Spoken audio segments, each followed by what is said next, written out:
It's time to stop pretending that we don't love more than one person. This is not an attack on monogamy, it's an invitation to tell the truth about love. Monogamy makes sense for survival and logistics, but as a lived experience, it's often incoherent.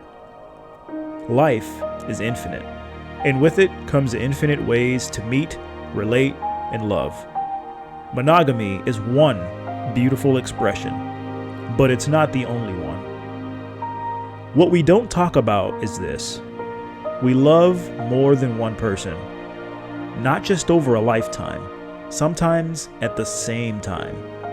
Even with hookup culture, while flawed, is another attempt to express this multiplicity of love.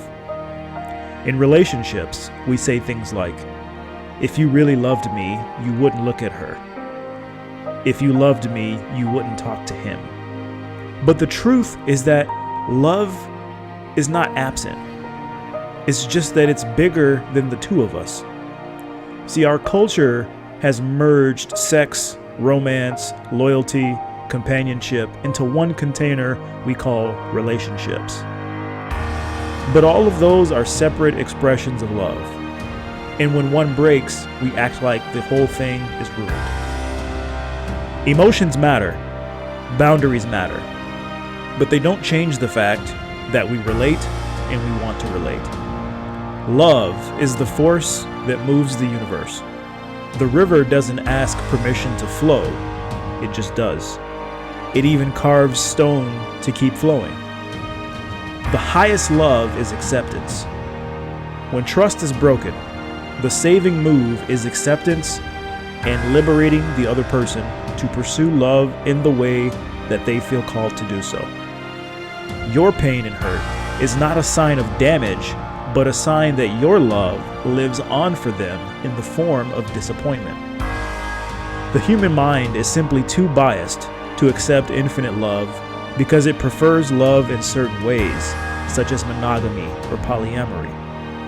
The move here is to accept yourself and your bias for a certain version of love and provide that same acceptance to others. All pain comes from an assumption that something is different from how it actually is.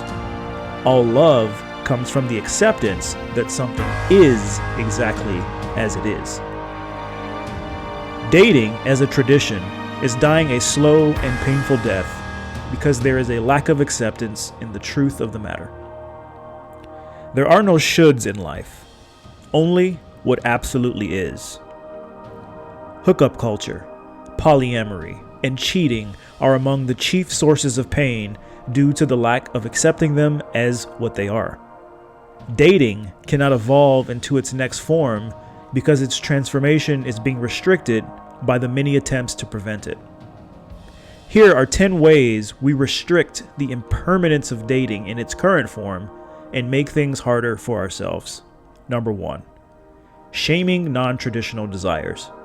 We ridicule or shame people for wanting casual sex, open relationships, emotional freedom, or non-monogamy. Instead of exploring why people want different things, we moralize them. Number 2. Nostalgia for old school love. Many cling to romanticized versions of the past, despite the fact that traditional dating often came with repression, lack of freedom, or gender inequality. Number 3. Social media illusions. Filters, performances, and dating content warp our expectations and create personas, not people. This pressure hides the rawness of real human connection. Number 4. Believing in the one. The myth of a singular soulmate creates a false scarcity, leading to desperation, comparison, and over-attachment. Number 5. Expecting one person to be everything. We expect one partner to meet all of our emotional, sexual, social, spiritual needs. This overload causes breakdowns in otherwise good relationships. Number 6. If you loved me, you'd only want me. Turns love into control. True loyalty isn't about control, it's about resonance. Number 7. Rigid gender roles and scripts. Expectations like men must lead, women must submit, or men must pay reduce connection to performance. Number 8. Unrealistic timelines and milestones. Pushing people into commitments before emotional depth is cultivated, such as, "We've been talking for 3 months, where is this going?" kills authenticity.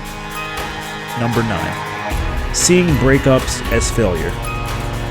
We treat the end of a relationship as a loss instead of a natural evolution.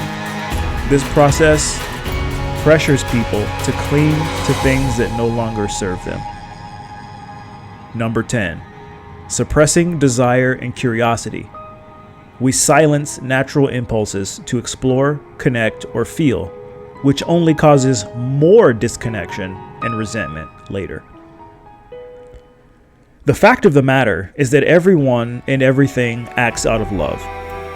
Even acts that are done to hurt others, such as revenge cheating, is done because the one seeking revenge loves themselves and uses revenge to prove it to themselves.